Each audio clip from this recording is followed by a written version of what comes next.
चलिए, नव वर्ष की बात हो रही है। जी हाँ, हिंदू नव वर्ष आ गया और साथ में नया नव वर्ष जैसे शुरू होने वाला है। इस सिलसिले में हमारे साथ, जी हाँ, रेडियो मनपसंद के स्टूडियो में आज एक नहीं दो विशेष मेहमान हैं। और विशेष मेहमान क्या, ये तो बहुत ही खास मेहमान हैं, अतिथि हैं और कैनबरा से काफ़ी कैनबरा वाले इनसे परिचित भी हैं। तो पूज्य अजय भाई जी फिर से हमारे कैनबरा शहर में आए हैं और मुझे बड़ा खुशी हो रही है, सौभाग्य है कि आज रेडियो मनपसंद की शोभा बढ़ा रहे हैं। नमस्कार एंड आपका स्वागत है, अभिनंदन है पूज्य अजय भाई जी। बहुत बहुत धन्यवाद मनीष राज जी। और मनीष राज कहें तब भी ठीक है और आरजे कहें तो और बिल्कुल ठीक है। आरजे मनीष, आप बातों को सुनते रहते हैं और बातों के साथ साथ नई नई जानकारी भी आप प्राप्त करते रहते हैं। जो मन का पसंद है वही इनके रेडियो का नाम है। तो सभी श्रोताओं को हमारी बहुत सी शुभकामनाएं। होली का जो उत्सव है जिसको हम रंगोत्सव कहते हैं, जी हाँ, उसके बाद जो आज का दिन है उस दिन होली का जहाँ दहन किया जाता है वहां पे पूजन करके उसको शांत किया जाता है और शीतला माता की पूजा की जाती है। तो हमारी भारतीय संस्कृति में जब जो किसी ऋतु का परिवर्तन होता है तो एक पर्व या त्योहार उपस्थित होता है। तो अब आप देखेंगे जिस प्रकार से जब सर्दियां वापी जा रही थी तो संक्रांति की वेला आई। उसमें कहा गया है कुछ तिल की गज्जक खाएं, तिल के लड्डू खाएं, क्योंकि उसके बाद आगे आपने तिल के नहीं खाने क्योंकि गर्मी आ जाएगी। और अब होली आई है तो सब लोग जानते हैं घर में हमारी माता बहनें गुजिया बनाती हैं। ऑस्ट्रेलिया की माता बहनें भी जरूर भूली नहीं होंगी, मुझे इतना विश्वास है। और अगर बनाना भूल गई होंगी तो स्वाद तो बिल्कुल नहीं भूली होंगी। बिल्कुल। तो गुजिया बनाई जाती है क्योंकि अब थोड़ा सा पाचन शक्ति अच्छी होगी तो थोड़ा तला हुआ खा जा सकता है। तो हमारी संस्कृति में, सनातन संस्कृति में हर ऋतु के परिवर्तन पे एक पर्व आता है, त्योहार आता है जो हमें ऊर्जा के साथ, प्रेम के साथ, भाव के साथ और बहुत सारी नई नई सीखने योग्य बातों के साथ भर के जाता है। क्या बात। तो ये हमारे पर्व त्योहार हमारी संस्कृति के जीते जागते उदाहरण हैं। तो इसलिए हम उनको मनाएं और घर में बहुत सारी चीजें खाने को बनाएं मनपसंद। मनपसंद रंगोत्सव की बात की तो आपको रंगोत्सव की भी शुभकामनाएं और आशा करते हैं आपने कैनबरा में आपने होली का ये पर्व मनाया, बड़ा अच्छा लगा जी। हमने फेसबुक पे आपकी सारी तस्वीरें, फोटो सब देखी हैं, बड़े बहुत ही और अच्छा रहा कि मंदिर में। और आपके साथ इस बार नए एक विशेष मेहमान आए हुए हैं, आदित्य जी। आदित्य जी नमस्कार, आपका स्वागत है, अभिनंदन है रेडियो मनपसंद के इस विशेष कार्यक्रम में। आप अपना परिचय दीजिए। आप अजय भाई जी के साथ पहली बार आ रहे हैं। यू लुक लाइक बड़े हैंडसम, बड़े वो कहते हैं ना कि मुझे तो लग रहा था बॉलीवुड कोई हीरो आ गया मेरे स्टूडियो में जब आपने जब प्रवेश किया। सबसे पहले तो मैं आपको धन्यवाद देना चाहता हूं कि भारत विविधताओं का देश है, डाइवर्सिटी का देश है और उस डाइवर्सिटी को एक सूत्र में पिरोने का कार्य जो आप कर रहे हैं ये बहुत शानदार है और बहुत अच्छा कार्य। बहुत बहुत धन्यवाद। मैं आदित्य श्री, भारत से होलिस्टिक काउंसलर, और मैं ग्रेजुएट हूँ योगा में। योग ध्यान मेरे विषय हैं। साथ में पोस्ट ग्रेजुएशन इन साइकोलॉजी, इसके साथ एस्ट्रोलॉजी, वास्तु, न्यूमरोलॉजी। तो ज्योतिष विज्ञान, वास्तुशास्त्र, ये आदि वो विषय हैं जो भारत के वेदों के अंग माने गए हैं और जो वेदों के चक्षु इनको कहा जाता है। जी हाँ। यानी कि वेदों के नेत्र हैं ये। आप अपने जीवन में, मैं एक बात से बताता हूं आपको। कल कैनबरा में हम लोग घूम रहे थे तो कुछ जगहों पर कुछ लोगों ने फंक्शन आयोजित कर रखे थे भाई जी के सम्मान में। जी हाँ। तो पहले उन्होंने बाहर आयोजन करा, बारिश शुरू हुई तो वो अंदर लेकर आ गए। अंदर लेकर आए तो बहुत तेज धूप हो गई तो बाहर लेकर आए। अच्छा। ऐसे ही अंदर बाहर थोड़ी देर चला, फिर उन्होंने काम करा अपने मोबाइल में, तुरंत उन्होंने वेदर फोरकास्ट का वो न्यूज जो वो था वो सब निकाला और चेक करा कि आगे क्या सिचुएशन होने वाली है, वेदर क्या रहने वाला है, और उसके अकॉर्डिंग पूरा आगे के प्लान जो थे वो ऐसे तैयार करे आगे जो इवेंट के। जी हाँ। तो मुझे ध्यान आया कि जैसे वो वेदर फोरकास्ट जो साइंस है जो बताता है हमें आने वाले समय में क्या होने वाला है, क्या वेदर रहेगा, क्या वो रहेगा, यही काम एस्ट्रोलॉजी, वास्तु, न्यूमरोलॉजी, ये आदि विषय करते हैं। क्या बात। ये आपके आने वाले समय के आपको सचेत करते हैं कि आप आने वाले टाइम में आपके साथ बारिश होगी। ये बारिश तो खैर एक वेदर का वो है, पर आने वाले समय में आपके साथ ये हो सकता है, आपको अच्छा कुछ मिलने वाला है, घर बन जाएगा, कैसा रहेगा, आपके क्या कैरेक्टर्स हैं, आप क्या चेंजेस अपने अंदर ला सकते हैं। तो ये साइंस आपको वो सब चीजें बताता है। बहुत बढ़िया। चलिए इस बारे में बात करेंगे। न्यूमरोलॉजी, एस्ट्रोलॉजी बड़ा एक कहते हैं बड़ा वो साइंस ही है एक तरह का, और उसमें काफी लोग विश्वास भी रखते हैं और काफी लोग नहीं भी विश्वास रखते हैं। ये तो आपकी अपनी मान्यता है। और वास्तु पे तो आई थिंक आजकल तो काफी लोग विश्वास रखने लगे, जैसे फेंग शुई है कि उसको देख के ही लोग घर भी बनाते हैं। चलिए इस बारे में बात होगी, लेकिन अब लेते हैं छोटा सा एक मेरे ख्याल से म्यूजिकल ब्रेक में बोलता हूँ, लेकिन आज मैं कहूंगा सत्संग वाला ब्रेक, या कहिए कि विश्राम होगा। भजन विश्राम होगा। आज यहाँ भोजन का तो इंतजाम नहीं कर सकता दोस्तों, लेकिन यहाँ भजन का इंतजाम करेंगे, और अजय भाई जी की आवाज में ही एक और प्यारा सा भजन सुनते हैं। और आपको बताते हैं ये करीब 10-12 साल पहले आपने शायद पहले कैनबरा में कदम रखा था। जी जी, उस समय आपसे मुलाकात हुई थी। 2009 की बात है। 2009 की बात है, तो कितने साल हो गए। तो आपने एक यार बड़ा अच्छा प्यारा सा सीडी दिया था अपनी आवाज में भजन से, वो मेरे कार में हमेशा लगा रहता है और उसको मैं सुनता हूँ। चलिए शुरुआत करते हैं एक प्यारे से भजन के साथ। और दोस्तों आप लोग लगे रहिए, सुनते रहिए रेडियो मनपसंद। जी हाँ, पूरा तड़का लगा के। और आज क्या कहते हैं कि भजन का, सत्संग का, बातों का और ज्ञान की बातों का, एस्ट्रोलॉजी का, न्यूमरोलॉजी का, सबका तड़का लग रहा है। जी हाँ, लगे रहिए, सुनते रहिए। बताएंगे साथ में इन्होंने राष्ट्रीय मंदिर का भी स्थापना की है, विश्व रामायण आश्रम की भी स्थापना की है, इस बारे में बताएंगे। तो पहले ये बताइए अजय भाई जी की त्रिवेणी सेवा मिशन क्या है, इसकी क्या क्या एक्टिविटीज वगैरह, इस बारे में कुछ बताना चाहेंगे। त्रिवेणी सेवा मिशन के बारे में केवल मैं इतना कहूंगा कि त्रिवेणी सेवा मिशन एक विचार है, वसुधैव कुटुंबकम, वन वर्ल्ड वन फैमिली, और सर्वे भवन्तु सुखिना का, अर्थात परमात्मा सभी लोग सुखी रहें, सभी लोग संपन्न रहें, सभी लोग आनंदित रहें। त्रिवेणी सेवा मिशन का प्रारंभ सन 2000 में किया गया। कुछ ध्यान, कुछ प्रवचन, कुछ सत्संग जो हमारे जीवन को अच्छा बना सके, जी हाँ, इसकी यात्रा प्रारंभ हुई। और इसमें एक विशेष समन्वय रहा कि हम लोग अपने देश को भी उतना ही सम्मान दें जितना हम अपने परमात्मा को देते हैं। बहुत बढ़िया। आप कहीं पे भी रहें, हमारी संस्कृति में धरती माता कहा जाता है। जी हाँ, तो आप चाहे ऑस्ट्रेलिया में हैं, चाहे आप भारत में हैं, चाहे आप यूएस में या यूरोप में, कहीं पे भी हैं, धरती सबकी माता है। क्योंकि माँ एक ऐसा शब्द है जिसके अंदर पूर्णता समाहित है, जो हमेशा देना जानती है। आज आप देखिए कि हम कितना पॉल्यूशन कर रहे हैं, इस धरती का कितना दोहन कर रहे हैं, कितना हम नेगेटिव काम कर रहे हैं जो हमारे लिए हानिकारक है। जी हाँ, पर धरती ने कभी भी जहर नहीं घुला। वाह, हमने अपने फर्टिलाइजर ना जाने कैसी क्या चीज करके इस धरती को प्रदूषित कर रहे हैं, पर धरती ने हमेशा हमें जल, वायु सब कुछ दिया है। तो एक जो त्रिवेणी है सेवा मिशन है, वो एक विचार देता है अपनी संस्कृति का, संस्कार का और सद्भावना का, कि हम सब एक हैं। जैसे वाणी में कहा है, एक पिता के हम सब बालक। जी हाँ, तो उसी प्रकार से ये है। तो इसी के हम सत्संग करते हुए लगातार पूरे विश्व की यात्रा कर रहे हैं।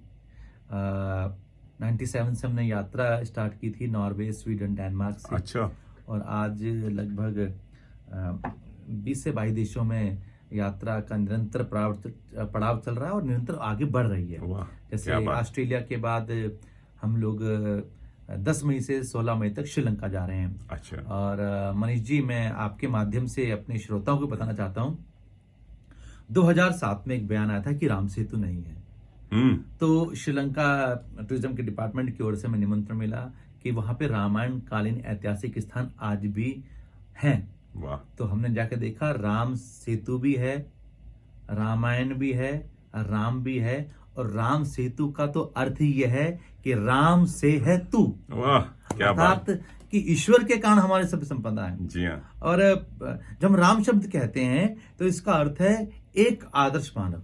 वाह, जब हम श्रीलंका गए तो उन्होंने कहा, उस यात्रा का नाम था 2007 में सत्य से साक्षात्कार। द राम कथा यात्रा फॉर वर्ल्ड पीस।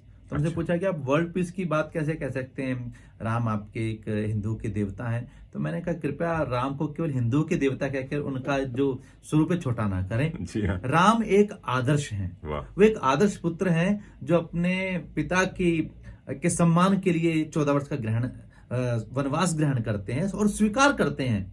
और साथ में राम का एक व्यक्तित्व है जो निषाद को गले लगाता है, केवट को गले लगाता है। और आज हम जाति की बात करते, जाति पाति की बात करते हैं, पर आप देखिए, जाति पाति पूछे नहीं कोई, हरि भजे सो हर का होई। जाति पाति की इंसान मानव ने अपने अपनी सोच से बनाया। परमात्मा निषाद को गले लगाते हैं, केवट से गंगा पार करने के लिए निवारा करते हैं, वनवासियों से मिलते हैं, साथ में शबरी के झूठे बेर खाते हैं। ऐसा समाजवाद, ऐसा साम्यवाद आप कहीं नहीं देख सकते। बिल्कुल सही। और सबके साथ मिलते हैं, और रावण के साथ शत्रुता नहीं रखते। रावण के साथ श्री राम का वैर नहीं है। अगर रावण के साथ श्री राम का अपना मानसिक वैर होता तो जान लीजिए, आजकल एक कहावत है, जो जीता सो सिकंदर। राम ने लंका जीती पर वहां के राजा नहीं बने, वहां का राजा बनाया विभीषण को। तो राम एक आदर्श है। एक भाई कैसा होना चाहिए, एक पुत्र कैसा होना चाहिए, एक मित्र कैसा होना चाहिए, एक राजा कैसा होना चाहिए, एक स्वामी कैसा होना चाहिए, ये सारी जो व्याख्याएं हम राम के चरित्र से सीख सकते हैं और अपने जीवन में उतार सकते हैं। बहुत बढ़िया। तो रामायण हम हर 2008 से हर साल एक रामायण यात्रा लेके जाते हैं, रामायण मेला लगाते हैं श्रीलंका में, जो कंटिन्यू चल रहा है। और थोड़ा सा ब्रेक हुआ था कोरोना में। कोरोना केवल इतना ही कह रहा था, कोरोना कहे बच कुछ करो ना।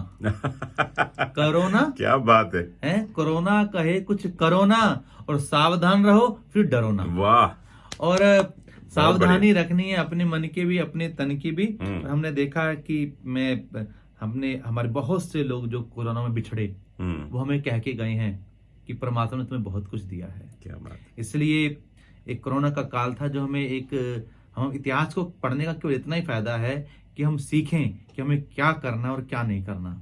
इसलिए मेरा सभी श्रोता भाई बहनों से एक निवेदन है, अपना ध्यान रखना है, और अपने ध्यान के साथ अपनों का भी ध्यान रखना है। बहुत बढ़िया, बहुत बढ़िया। त्रिवेणी मिशन वास्तव में एक विचार है जो भारतीय संस्कृति के और अध्यात्म के साथ अपने भजन और सत्संग, डिस्कोर्स, मेडिटेशन, योगा, इन सब को लेकर एक अच्छे मानव को निर्माण करने का कार्य कर रहा है। और निरंतर इतनी कृपा है कि हम लोगों को महीने के 30 दिन में से 35 दिन कहीं ना कहीं जाके डिस्कोर्स और सत्संग करना होता है। और आजकल लोग जब कहते हैं कि सत्संग में बच्चे नहीं आते, तो मैं कहता हूँ जब बच्चे नहीं आते तो हम चलेंगे। इसलिए हमने एक श्रृंखला बनाई है, जिसमें हम स्कूलों में, इंस्टीट्यूशंस के अंदर, कॉलेज के अंदर जाकर बच्चों को सिखाते हैं, डिस्कोर्स देते हैं, उनके लिए, उनकी फैमिली के लिए, उनके देश के लिए। तो मुझे लगता है बच्चे बहुत सीखते हैं, और बच्चे सीख रहे हैं। मनीष जी, सच्ची बात है, बच्चे बहुत सीखने को तैयार हैं, बशर्ते हम उनको सही दिशा देने के लिए तैयार हों। बिल्कुल सही बात है जी। बहुत बढ़िया, बहुत बढ़िया, बहुत अच्छी बात की। और आपकी राम कथा यात्रा जो आपने अशोक वाटिका में भी की थी जी, उस बारे में बताइए। बड़ा अच्छा। मैं आपको, और एक तो मैं आपके मनीष जी और मनीष जी की श्रीमती सहित सभी श्रोताओं को, मनपसंद के माध्यम से मैं आपको आमंत्रित करूंगा कि 10 मई से 16 मई तक हम लोग श्रीलंका की रामायण यात्रा लेके जा रहे हैं। श्रीलंका में आज भी रामायण कालीन ऐतिहासिक स्थान है। अच्छा। हाँ, उसका एयरपोर्ट है निगम्बो, और निगम्बो से लगभग 100 किलोमीटर की दूर पर एक जगह कैलनिया, जिसे कैलनिया टेम्पल बोलते हैं। ये विश्व का एकमात्र विभीषण जी का मंदिर है, जहां पर आज भी विभीषण जी का पूजन किया जाता है। जब तक लंका नहीं गए थे तो हम सुनते थे कि वहां रावण की पूजा होती है, पर श्रोताओं, मैं आपको कहना चाहता हूं, पूजा हमेशा अच्छाई की, सच्चाई की होती है। और हम कहते हैं सत्यमेव जयते, तो याद रखें, राम सत्य हैं। वाह। और सत्य की कभी हार नहीं होती। सत्य परेशान हो सकता है, पराजित नहीं हो सकता। और सत्य की एक बात और है, आज हम असंख्य समय के बाद भी, इतने बड़े समय के बाद भी राम की बात करें, त्रेता की बात करें, उनके एविडेंस हैं जिसको वर्ल्ड वाइड मानता है। तो उसके एविडेंस है, उसका कारण है कि असत्य को, झूठ को आप याद नहीं रख सकते, और याद रखो, सत्य को भुला नहीं सकते। सत्य को अगर मैंने हृदय से 2009 में मनीष जी को बड़े प्रेम से सीडी भेंट की होगी थी तो वो सत्य आज भी है और आज हम 2023 में बैठे हैं। वाह। तो इसलिए जब भी जिससे मिलो पूर्ण ऊर्जा से मिलो। तो एक विश्व का एकमात्र विभीषण जी का मंदिर कैलेनिया में है। और आप ये जानकर आपको एक नई बात मैं कहने जा रहा हूं अपने श्रोताओं को, शायद पहली बार किसी रेडियो से भी ये बात प्रसारित हो रही है। भगवान राम ने जब युद्ध विजय प्राप्त करी तो उसके बाद वापिस भारत की ओर चले। एक जगह आकर विमान जो उनका पुष्पक विमान था वो स्टक हो गया। आकाशवाणी हुई कि आपको ब्रह्मत्या का दोष लगा है क्योंकि रावण ब्राह्मण था। तो क्या करना होगा? तो आकाशवाणी हुई कि आपको शिव को मनाना होगा क्योंकि रावण शिव भक्त था। तो अपने ब्रह्मत्या दोष के निवारण के लिए आप शिव का अभिषेक करें, शिवलिंग का अभिषेक करें। तो भगवान राम नीचे उतरे, पुष्प के नीचे उतरा और घड़ी व्यतीत हो रही थी तो राम जी ने देखा कि सीता जी बालू से एक शिवलिंग बना रही है। अच्छा। तो राम जी ने पूछा जानकी आप क्या कर रही हो? तो सीता जी ने कहा हे राम, अगर आप युद्ध से पूर्व शिव को मनाने के लिए रामेश्वर की स्थापना कर सकते हैं तो मैं भी उनका आह्वान कर सकती हूँ। तो पूरे विश्व का एकमात्र शिवलिंग जो राम जी ने स्थापित किया वो है रामेश्वरम भारत में। और पूरे विश्व में एकमात्र शिवलिंग जो माता सीता जी ने स्थापित किया वो शिवलिंग है मुनेश्वर शिवलिंग श्रीलंका में। आप जाकर गूगल पे भी देख सकते हैं। अच्छा जी। और मैं अपने श्रोताओं को ये कहते हुए बड़ा हर्ष हो रहा है कि सीता जी का प्रतीक वो मुनीश्वर शिवलिंग हम अपने राष्ट्र मंदिर विश्व रामायण आश्रम में भी स्थापित करने जा रहे हैं कि जो श्रीलंका नहीं जा सकते वो इस शक्ति का प्रतीक। क्योंकि कहते हैं कई बार हमें कोई पूछता है कि हमने सुना है कि हनुमान चालीसा जो माता बहनें हैं, नारी हैं, वो हनुमान चालीसा नहीं पढ़ सकती। हमने कहा किसने कहा? तो कहा किसी ने कहा। अच्छा, तो मनपसंद के श्रोताओं वो किसी नाम का व्यक्ति आज तक नहीं मिला। तो हम तो कहना चाहते हैं आप हनुमान चालीसा में देखो, वहां लिखा है जो यह पढ़े हनुमान चालीसा। तो वो जो बेटी हो चाहे बेटा परमात्मा है। क्या बात। और परमात्मा एक ऊर्जा है और ऊर्जा सबके लिए है। तो आप हर एक जना, तो सीता जी ने भी वो शिवलिंग स्थापित किया। उसके बाद एक स्थान है रामबोड़ा, जहाँ चिन्मय मिशन के द्वारा एक बड़ा मंदिर बनाया गया जहां पर हनुमान जी पहली बार उतरे और जहां बाद में फिर राम जी की सेना भी आई। इसके बाद आगे जब हम बढ़ते हैं तो उसका क्रम होता है कैंडी से मुनीश्वरम दर्शन सॉरी मैं द्वारा बताता हूँ। उसका एयरपोर्ट है श्रीलंका का निगम्बो से विभीषण टेम्पल का दर्शन करते हुए मुनेश्वरम मंदिर का दर्शन करते हुए कैंडी पहुंचते हैं जो श्रीलंका की बड़ी ऐतिहासिक और प्राचीन नगरी है कैंडी। अच्छा। और उसके बाद रामबोड़ा से होते हुए हम पहुंचते हैं अशोक वाटिका। अच्छा। दर्शकों और श्रोताओं, अशोक वाटिका को श्रीलंका का मिनी लंदन कहा जाता है, जहां पर हमेशा प्राकृतिक भाव से वो जगह परिपूर्ण है। टेम्परेचर हमेशा 10-15 से इतना रहता है। अच्छा। और हाँ, टी स्टेट है इसलिए जीरो पॉल्यूशन है। अच्छा। और नोरेलिया उसको कहते हैं। नोरेलिया जो प्रकाश की जगह है, नूर की जगह है, नोरेलिया ही बोलते हैं उसको। कई लोग सीता अली बोलते हैं, जहां पर सीता अम्मा टेम्पल है। सीता अम्मा टेम्पल जहां पर हनुमान जी माता सीता से भेंट करते हैं।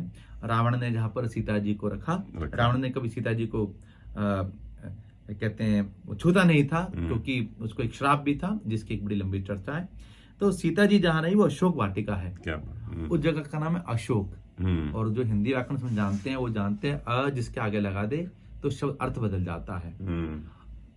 शोक तो आप सब जानते हैं दुख होना, अशोक जहां दुख ना हो। पर सीता जी अशोक वाटिका में है पर उनको शोक है। उसका एक कारण है वहां राम नहीं है। वाह। और हम जहां पे राम है वहां आराम है। तो आराम शब्द में राम छुपा।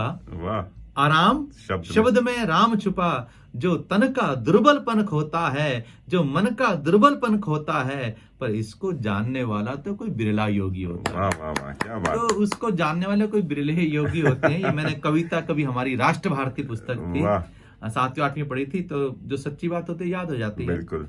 तो वहाँ अशोक वाटिका आज भी है जहाँ सीता अम्मा टेम्पल बना है। हम हर साल वहां पे सुंदरकांड जी का पाठ करने के लिए जाते हैं। आगे सीता जी की अग्नि परीक्षा स्थल है जहां पर लोग अपनी शादी के बाद जाकर अपनी शादी की मन्नत मांगते हैं, खुशियों की मन्नत मांगते हैं। और उसके बाद कोलंबो जो उसकी श्रीलंका की कैपिटल है वहां पे पंचमुखी अंजनी अय्यर टेम्पल स्थित है। अरे वाह। तो इस प्रकार से एक रामायण टाइम की यात्रा, वैसे तो 50 से ज्यादा साइट हैं, परंतु इनको आराम से देखा जाता है। और इस बार यात्रा में कुछ विशेष रिसर्च के लिए, शोधकारों के लिए राम सेतु पे भी जा रहे हैं। वाह। और आज आपको जानकर प्रसन्नता होगी, लगभग कई किलोमीटर तक आप श्रीलंका से राम सेतु पर गाड़ी ले जा सकते हैं। अच्छा, जी। ये बहुत हाँ। बढ़िया। लोग कहते हैं कि जनरली अयोध्या जाते हैं, रामलला का भी ये तो मंदिर बनने वाला है, जी। बहुत भव्य मंदिर बनने का निर्माण शुरू हो चुका है। और जी। मेरे ख्याल से अगले साल तक जिस जी हिसाब हाँ, जी जी से भारत सरकार ने घोषणा की, या फिर रामेश्वरम जाते हैं। जी। रामेश्वरम जाते, लेकिन आपने जो श्रीलंका का जो बड़ा अच्छा एक दृश्य बना के दिया है, मैं खुद सोच रहा हूँ कि इस बार जब चलना चाहिए। भारत जाएं तो एक कोलंबो, कैंडी वगैरह दर्शन करें। चलिए, हम तो दोस्तों, आप लोग सुन रहे हैं रेडियो मनपसंद जी हाँ, और बातें हो रही हैं रामचंद्र जी की, श्री रामचंद्र जी की। तो ये, और क्योंकि श्री राम नवमी भी आ रही है जी हाँ, अगले सप्ताह जी हाँ, जल्दी आने वाली है, बृहस्पति 30 मार्च को जी। श्री राम नवमी का पावन पर्व भी है। आपकी आवाज में कुछ हो जाए राम का, कोई भजन राम का, वैसे तो हम सुनाएंगे, लेकिन अभी आप स्टूडियो में आप उसमें सुनेंगे, पर मैं एक हमारा बड़ा छोटा सा है, एक राम रंग बरसयोरी आज मोरे आंगन में, क्या बात। राम रंग बरसयोरी आज मोरे आंगन में। आंगन मतलब कि मेरा मन में, और रोज वो आनंदित रहे, इस भाव से राम नाम है। और आज मन मतलब मन पसंद में, मन पसंद में वो भी। हाँ। राम रंग बरसयोरी आज मन पसंद में। थोड़ा सा वो बनाना पड़ता है लैग बस। राम रंग बरसयोरी आज मोरे आंगन में, आज मोरे आंगन में, आज मोरे आंगन में, राम रंग जय हो, जय हो, राम रंग बरसोरी आज मोरे आंगन में। वाह। चलिए और भी बातें होंगी ये हमारे पूज्य। और इसके बाद मैं आपको बताऊंगा कि आप राम नाम को जानते हैं, रामनवमी को सब मनाते हैं, सीता नवमी को मनाएंगे तो क्या होगा। क्या बात है। चलिए एक प्यारा सा भजन सुनते हैं दोस्तों, आप लोग कहीं जाइएगा मत, लगे रहिए, सुनते रहिए। जी हाँ, रेडियो मनपसंद पूरा तड़का लगा के हमारे साथ विशेष मेहमान हैं श्री अजय भाई जी, जो कि भारत से आए हुए हैं, और यहाँ पे काफी सत्संग और प्रवचन और साथ में मेडिटेशन और पूरा भजन का एक माहौल बना हुआ। अगर आप इनको अगर आपने घर में बुला के भजन और प्रवचन का रखना चाहते हैं, जी हाँ, ये सत्संग का बड़ा अच्छा प्रोग्राम करते हैं। इनकी सारी जानकारी हम अपने प्रोग्राम में जरूर देंगे, और हमारे फेसबुक पे जाके, पेज पे भी जाके आप देख सकते हैं, क्योंकि कैनबरा है, ये सिडनी भी जा रहे हैं, मेलबर्न जा रहे हैं, ब्रिस्बेन जा रहे हैं, और शायद न्यूजीलैंड भी जा रहे हैं नेक्स्ट टाइम। जी हाँ, फिर तो आप लोग इनको घर में बुला के, जी हाँ, और कहते हैं ना कि जो घर में थोड़ा सत्संग और ये कुछ तो आता है, तो आपके अंदर शबरी के घर राम आए थे, तो जैसे त्रेता में शबरी के राम आए थे, कलयुग में तो सत्संग ही राम और भगवान का स्वरूप। वाह, क्या बात है। चलिए दोस्तों, अब लेते हैं छोटा सा एक पूरा भजन का ब्रेक, और फिर आप लोग कहीं जाएगा मत, लगे रहिए, सुनते रहिए। दोस्तों, आप सुन रहे हैं जी हाँ रेडियो मनपसंद पूरा तड़का लगा के, और बातें हो रही हैं जी हाँ धर्म की, कुछ ज्ञान की, कुछ रामनवमी की, चैत्र नवरात्रों की। और हमारे साथ जी हाँ, अगर आपने अभी लेट ट्यून किया है तो आपको बता दें, हमारे साथ हैं अजय भाई जी, जो कि भारत से आए हुए हैं, और इनसे बड़ी अच्छी बातें हो रही हैं। मेरे ख्याल से कई हर साल आते हैं, लेकिन बीच में कोविड में इन्होंने तो ब्रेक ले लिया था, लेकिन अब आए हैं तो हमने इनको जी हाँ स्टूडियो में आमंत्रित किया है। तो आप लोग कोई प्रश्न हो जी हाँ पूछ सकते हैं, फ़ोन कर सकते हैं। मेरा फ़ोन नंबर है 0421898095। नहीं तो फेसबुक पे हमने पोस्ट डाली है, उस पर भी आप अपने कमेंट्स छोड़ सकते हैं, और ईमेल है हमारा tadka@radiomanpasand.com। अजय भाई जी, आपसे बात हो रही थी रामनवमी की। जी हाँ, आप हमें श्रीलंका के दर्शन करा दिए, अशोक वाटिका तक ले गए, ऐसा लगा हनुमान जी के साथ साथ मैं भी चला गया और हम सब चले गए।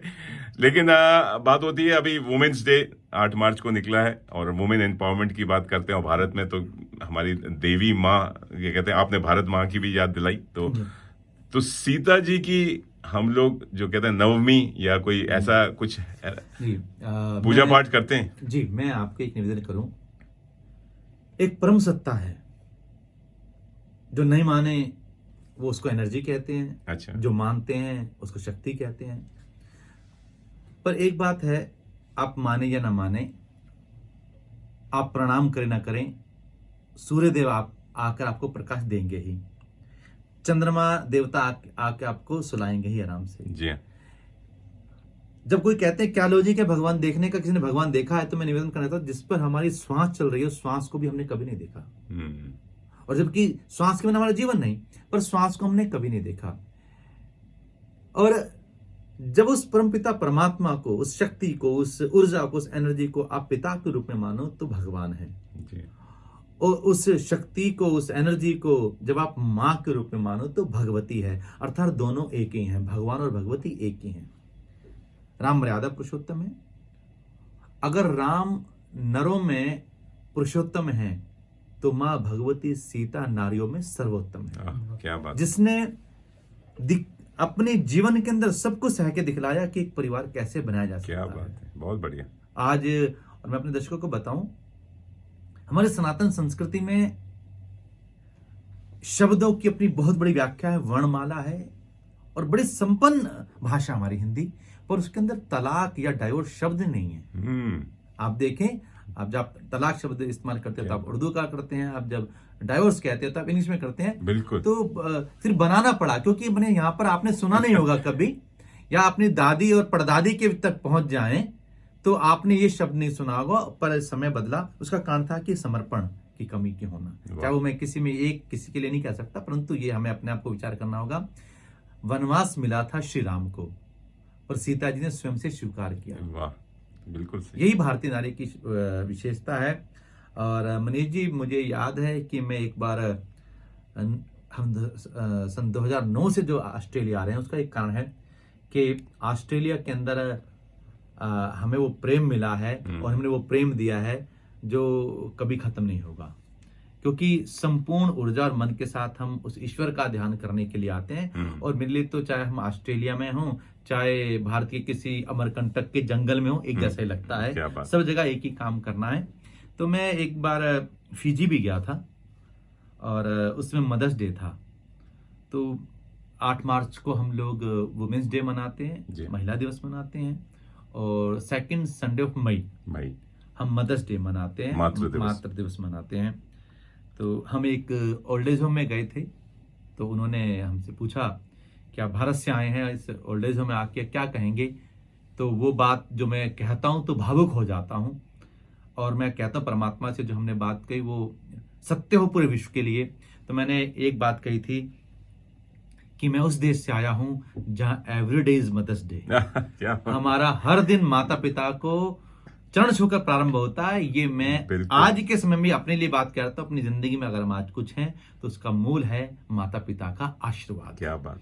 माता पिता की सेवा करो, करो उनका सम्मान, आशीषें जो हृदय से दे उसे ईश्वर करे परवान। आज हम समय की, स्थिति की, परिस्थिति की, मकान की बहुत सारी बातें कह के अपने माता पिता को कहीं ना कहीं अलग कर देते हैं। पर अगर आप मन से सोच रहे हैं, अगर ये बात जितना हमने अपना दिमाग लगाया इस माता पिता को अलग करने में, शायद जन्म देते समय अगर माता ने सोच लिया होता तो हम होते ही नहीं, हमारी जिंदगी कुछ और होती। बहुत बढ़िया। अगर माँ जन्म देते हुए इतनी पीड़ा सहकर और जब तक बच्चा बोलते हैं उसके पूरा ध्यान कर कितना प्रेम से पालती है, जिस दिन माँ लॉजिक लगा लेगी कि इस बेटे को पाल रही है उसका क्या फायदा, ये आगे काम नहीं आना, ये घर चल जाएगी बेटी, तो उस दिन से मुझे लगता है कि अनाथालयों की संख्या कितने हम गिनना ही नहीं पाएंगे। बिल्कुल सही। कितने बच्चे हम काउंट नहीं कर पाएंगे। आज भी कोई भी माँ क्यों ना हो, चाहे उसकी जाति पाति धर्म कोई भी ना हो, अपने सारे कष्ट सह के अपने बच्चों को प्रेम ही देती है। और इस प्रेम को बनाए रखना है। इसलिए माँ के माता दिवस के लिए केवल एक दिन नहीं, नित्य उनकी याद, नित्य उनका प्रेम, नित्य उनका आदर। और मेरे सामने मनीष जी बैठे हैं जो निरंतर लगातार वाराणसी जाते इसलिए कि माता पिता की सेवा करें, उनको ध्यान कर सके। बिल्कुल। तो मनीष जी, यही हमारी संस्कृति है। तो जो सीता जी हैं, जब मैं अपने विषय पे आऊं, कि जो माता सीता जी वो शक्ति का प्रतीक हैं, जिन्होंने सब कुछ सिखाया अपने जीवन में सहकर। कुछ लोग बोलते हैं केवल, पर जीवन में जो बोलते हैं उनकी बातों का असर केवल कुछ देर का होता है, पर जो अपने जीवन में करके दिखलाते हैं उसका असर जीवन भर रहता है। जैसे महारानी लक्ष्मीबाई जी ने कुछ कहा नहीं होगा, पर अपने जीवन के अंदर उन्होंने अपने प्राण त्याग दिए अपने राष्ट्रीय क्रांति के लिए, तो आज भी उनको देवी की तरह मानते हैं। बिल्कुल। तो सीता जी ने वो वनवास स्वीकार किया राम के संग, तो हमारा मन था, हमारा 2004 में हमने अपनी पुस्तक में लिख रखा था कि आने वाले समय में मैं ऐसा भी हम प्रयास भी करें कि सीता नवमी, सीता जी का जन्म दिवस भारतीय नारी दिवस के रूप में स्थापित हो। बहुत बढ़िया। हाँ, ये तो आप भी रामनवमी के बहुत अच्छा ठीक विचार एक है। महीने के बाद मनपसंद के श्रोताओं, और मैं मनपसंद को उस दिन को चलाने के लिए सीता जी की स्तुति, सीता जी के भजन मैं आपको दूंगा। तो रामनवमी पर राम के भजन चलाएंगे, भय प्रकट कृपाला दीन दयाला। वाह, तो सीता नवमी पे चलाना भई प्रकट कुमारी। क्या बात। तो गोस्वामी तुलसीदास जी ने उसको लिखा है।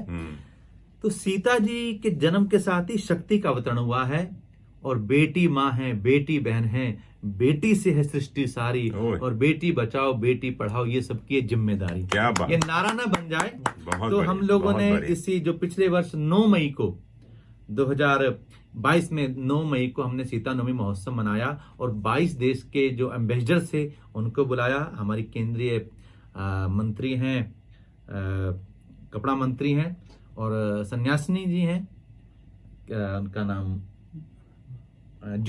साध्वी ज्योति निरंजन जी। अच्छा। वो आई। परमार्थ निकेतन के चिदानंद जी आए, भगवती देवी जी आई।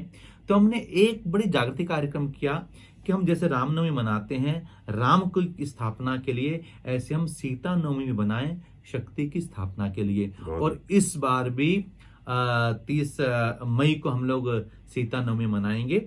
और एक हम सीता यात्रा भी कर रहे हैं कि जैसे हम लोग 13 अप्रैल को भारत पहुंचेंगे, तो हम लोग पहले जा रहे हैं जनकपुर। सीता जी नेपाल के अंदर है, जनकपुर है जो, वो नेपाल में स्थित है। और सीता जी का जब जन्म हुआ वो बिहार में स्थित है, सीतामढ़ी। तो पहले हम लोग सीतामढ़ी जा रहे हैं, फिर हम जनकपुर जा रहे हैं, फिर 23 अप्रैल को जिन अक्षय तृतीया है, वहां जो राम जन्मभूमि है अयोध्या जी में, वहां पर शिलाओं का पूजन करने जा रहे हैं। 115 देशों से जल आ रहा है, जिसे शिलाओं का अभिषेक होगा। क्या बात। तो अपने स्टडी ग्रुप के हैं, उन्होंने ये आयोजन किया है। तो हम लोग वहां पर 115 देश के कंट्री के जल आयन से अभिषेक होगा अयोध्या जी में। और अयोध्या जी के उस अभिषेक के बाद, अर्थात जैसे सीतामढ़ी गए, जन्मस्थल सीता जी की, वो उनकी जन्मस्थली है।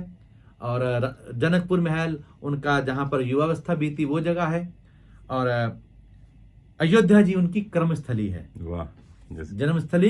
और कहते हैं ना एकदम सीता जी की वजह गाते हैं, मैं का तेरा जन्म भूमि है, कर्म भूमि ससुराल। तो ससुराल कर्म भूमि होती है किसी सही बात। तो अयोध्या उनकी कर्म भूमि है। और उसके बाद जो अशोक वाटिका है श्रीलंका में, वो उनकी तपोभूमि है। क्या बात। जब तक सीता जी अशोक वाटिका में रही, उन्होंने नजरें उठाकर नहीं देखा। नजर उठा के नहीं देखा, नजर धरती में देखती थी।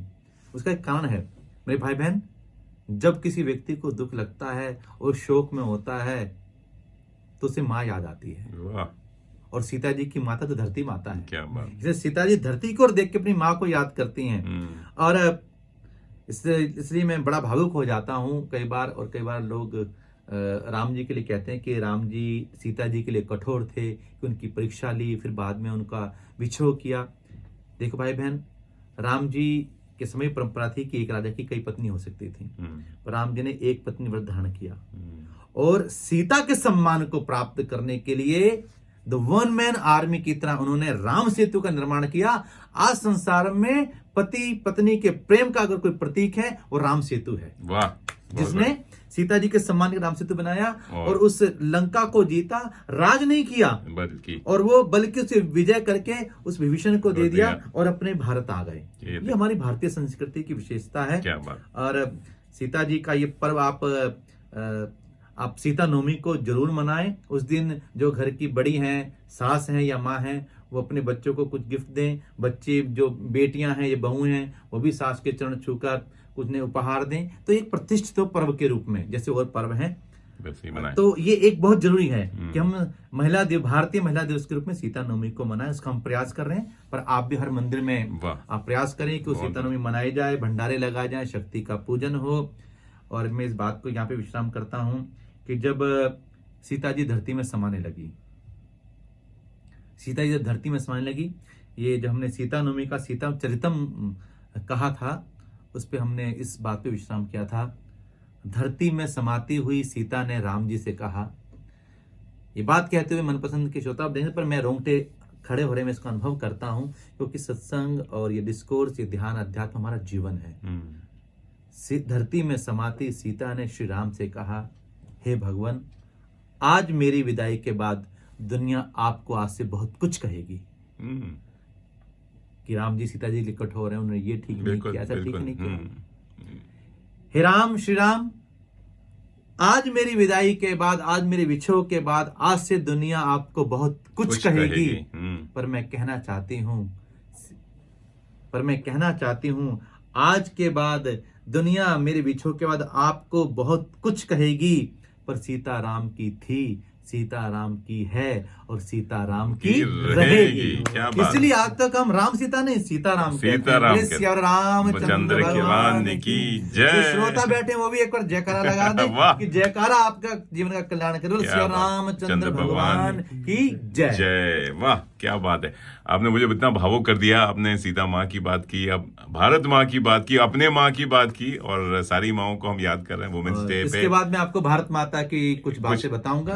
हो जाए, एक पहले भारत माता का एक गाना और ये गीत जो है, जो मेरे ख्याल से मनोज कुमार की पिक्चर का है, भारत का रहने वाला हूँ भारत की, एक हो जाए, आपकी आवाज में हो जाए। और मैं एक अभी थोड़ा सा वो गीत गुनगुनाता हूँ, इसके बाद आप पहली बार मनपसंद पे सुनेंगे भारत माता की आरती।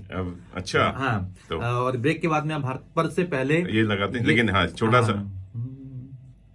जहाँ डाल डाल पर सोने की चिड़िया करती है बसेरा, वो भारत देश है मेरा, वो भारत देश है मेरा।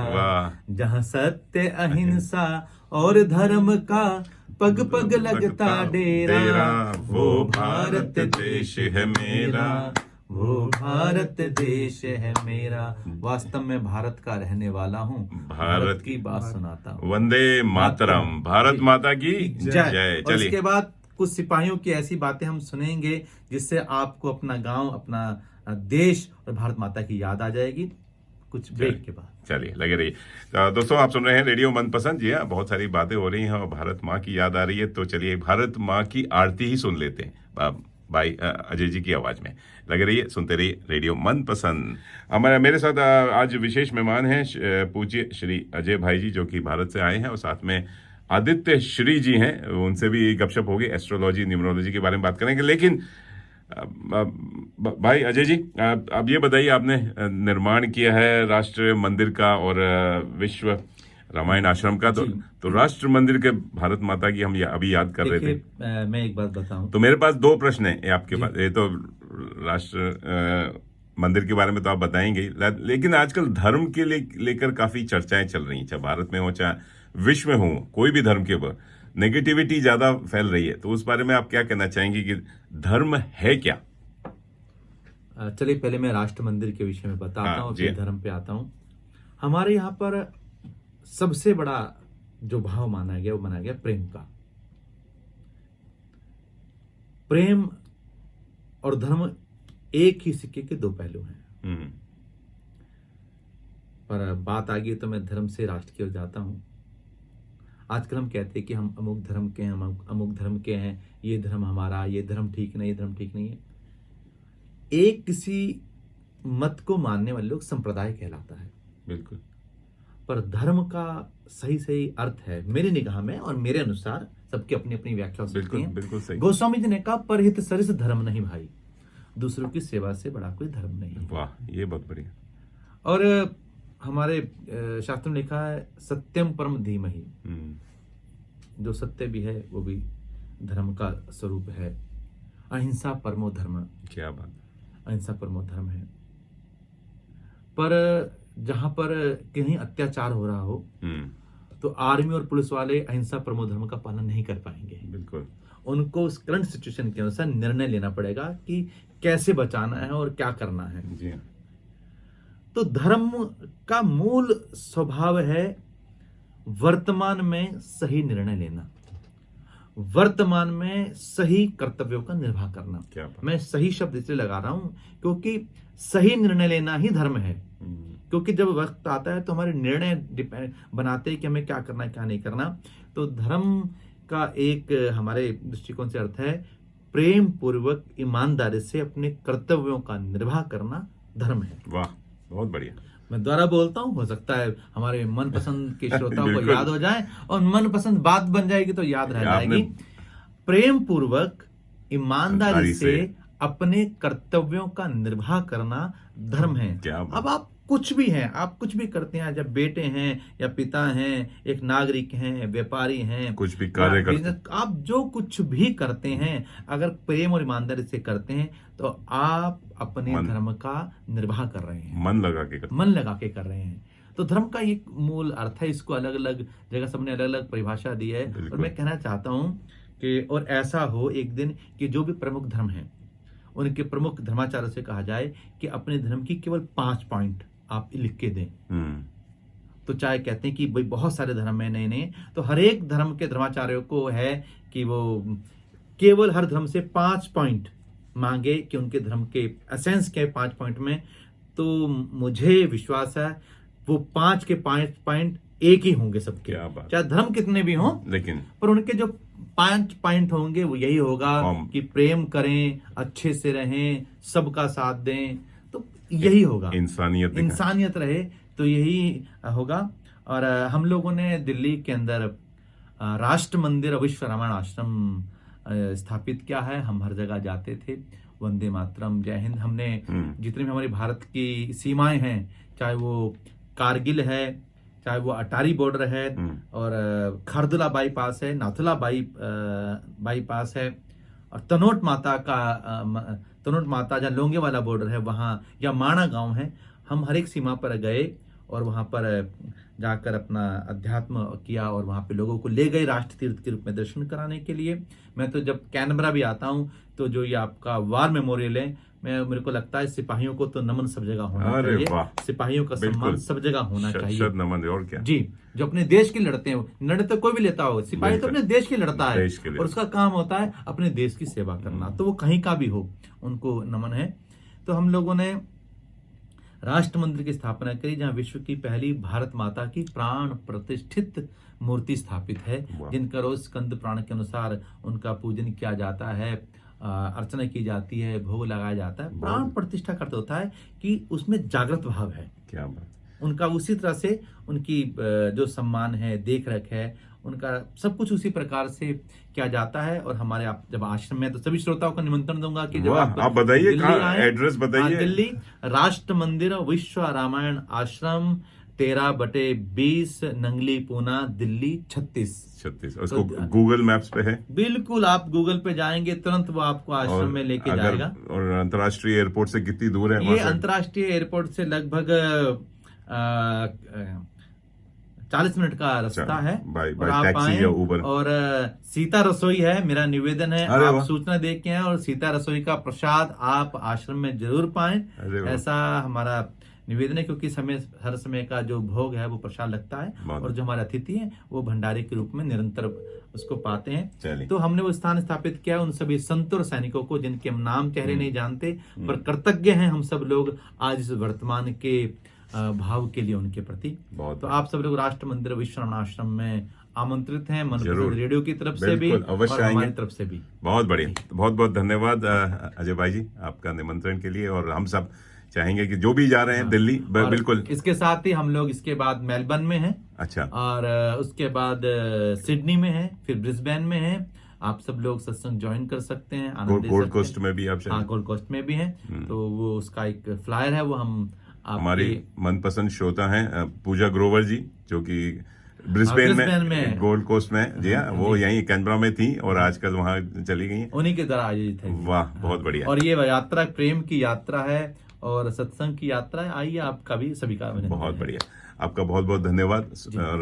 और आपकी ये यात्रा एकदम सफल रहे और हमेशा, और इससे लोग आनंद होके ज्ञान प्राप्त करें, इससे ज्यादा क्या है, मतलब। और शांति, जैसे कहते हैं प्रेम और शांति से, सद्भाव से रहें लोग जी। ये जो आपने धर्म की भाषा बताई, इंसान का इंसान से भाईचारा, और यही है संदेश हमारा। क्या बात है। वसुधैव कुटुंबकम की जो भावना आजकल G20 जो चल रहा है हमारे मोदी जी ने करा हुआ है, तो वो पूरे विश्व के लिए यही है।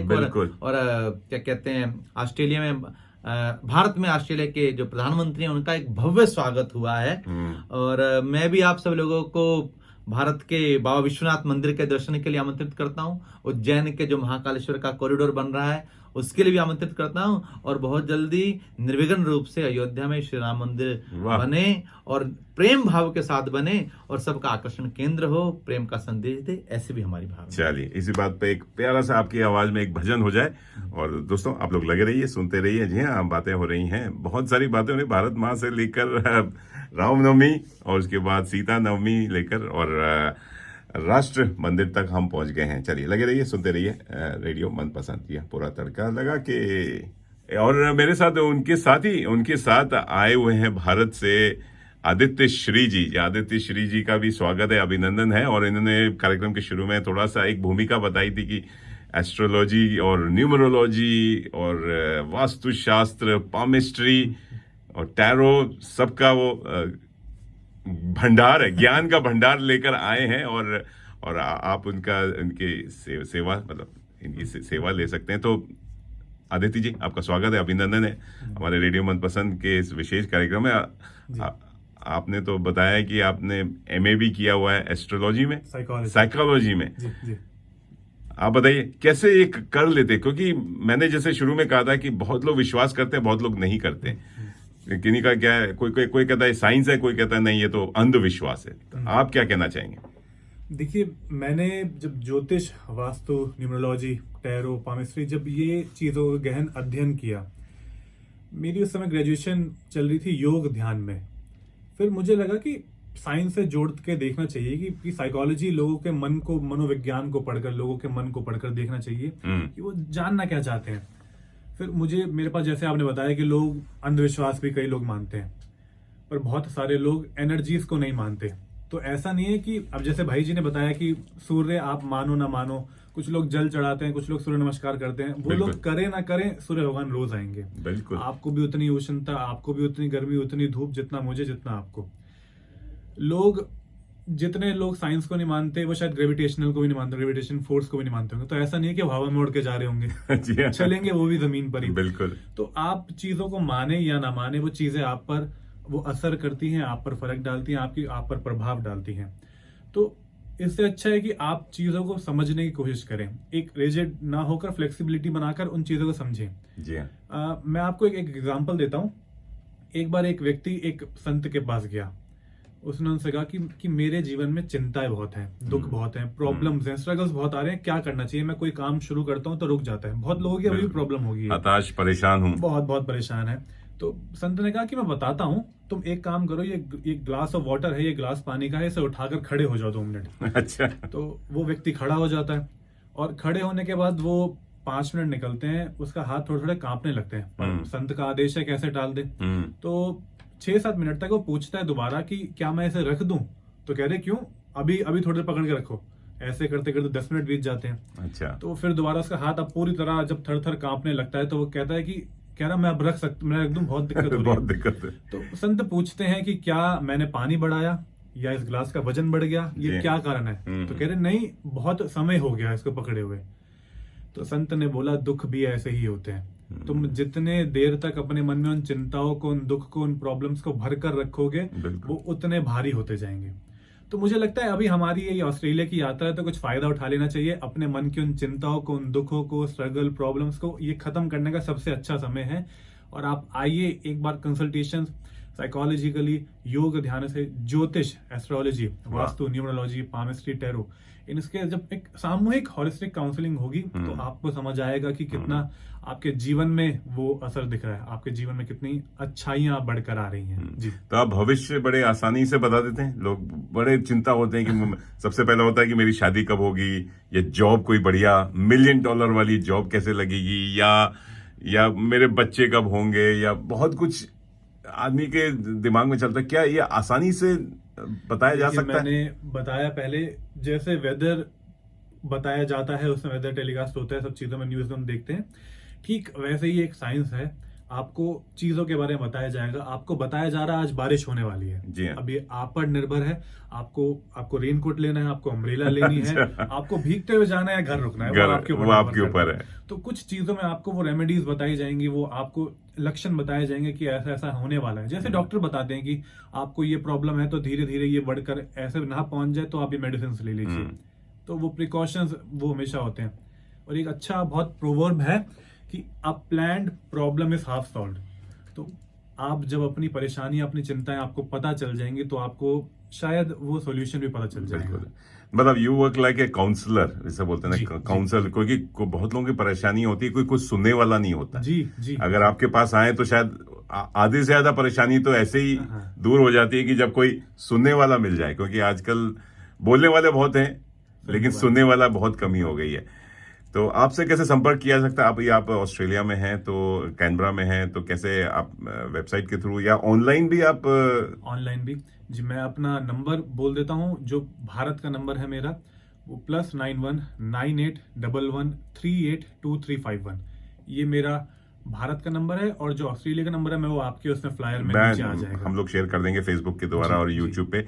लेकिन आपके कोई वेबसाइट है, फेसबुक पेज है? आप आदित्य श्री जी सर्च करेंगे, फेसबुक, इंस्टाग्राम, यूट्यूब, सब जगह आपको अच्छा, तो इसके जो चार्जेस वगैरह हैं सब उसमें इंफॉर्मेशन वो सब सब कुछ उसमें, जी। सब कुछ है। चलिए, बहुत बढ़िया। आपकी हम तो यही कहेंगे कि हम यही बात करते हैं ना कि जब भी शादी होती है 36 गुण मिलने चाहिए। छत्तीसगढ़। तो जो कहते हैं ना, जन्म पत्री पे काफी चर्चाएं होती हैं, जो कि हमारे भारतीय संस्कृति में ज्यादा है। ऑस्ट्रेलियन संस्कृति में तो शायद मैंने कम देखी है, और आजकल के बच्चे शायद इस पे विश्वास भी नहीं करते। हमारी और मेरी धर्मपत्नी की शायद 36 गुण तो नहीं, 34 गुण तो काफी मिल ही गए थे, और जो नहीं मिले थे वो अब मिलने शुरू हो गए। इतना समय निकल गया, आप सब लगभग मिल ही गए होंगे। आदित्य जी, आपका भी आशा करता हूँ कि यात्रा आपकी बहुत ही सफल रहे, और आप ऐसे ही काम करते रहें। बहुत यंग हैं आप, और आपका पूरा भविष्य रखा हुआ है। और चलिए, आपसे मिलकर बड़ी मुझे खुशी हुई, और आपके समय के लिए और यहाँ स्टूडियो में आने के लिए बहुत बहुत धन्यवाद। बहुत धन्यवाद। चलिए, लगे रहिए। और दोस्तों, जी हाँ, आप सुन रहे हैं रेडियो मनपसंद, और मैं भी आप मनपसंद आरजे मनीष आपसे विदा लेता हूँ। और श्री अजय भाई जी का भी धन्यवाद करता हूँ कि उन्होंने समय निकाला और हमारे स्टूडियो में आए, और हमारे स्टूडियो की शोभा बढ़ाई, और इतना सारा ज्ञान दिया धर्म के बारे में। और बहुत, जितना कहते हैं, बहुत सारी मेरे ज्ञान की वो कहते हैं कि वो भर गया, मतलब इंद्रियां खुल गई चक्षु ने। तो चलिए, और भी, और अगर आप अजय भाई जी से मिलना चाहते हैं और प्रवचन सुनना चाहते हैं या भजन सुनना चाहते हैं, तो उनसे आप सारी जानकारी हम फेसबुक या रेडियो मनपसंद की फेसबुक पेज पे और यूट्यूब पे शेयर कर देंगे। और नहीं तो आप, मेरा नंबर तो पता ही है, हमारे रेडियो मनपसंद की फेसबुक पेज से आप हमें संपर्क कर सकते हैं, और हम आपको बता देंगे कहाँ से आप कैसे आदित्य जी से और अजय भाई जी से मुलाकात कर सकते हैं। चलिए, अब कार्यक्रम का समय समाप्त होने जा रहा है, और आप सब मैं विदा लेता हूं, और अगले प्रोग्राम में मिलूंगा एक नए तड़के के साथ, एक नए प्रोग्राम के साथ। ये क्या तड़का होगा, क्या बातें होंगी, कौन सा विशेष मेहमान होगा, इस बारे में आप बस लगे रहिए, सुनते रहिए। जी हाँ, 24 घंटे 7 दिन रेडियो मनपसंद, जो कि हो गया आपके हाथ में, आपके साथ में। आप लोग अपना स्वस्थ रहिए, मस्त रहिए, खुश रहिए, बिंदास रहिए, हंसते रहिए, मुस्कुराते रहिए, और धर्म का पालन करते रहिए। पामिस्ट्री जी, आपने जाके हाथ दिखाइए, हो सकता है कि आपकी लॉटरी लग जाए। बिल्कुल ठीक बात है। चलिए, take care, bye bye, and see you next time. Bharat माता की जय।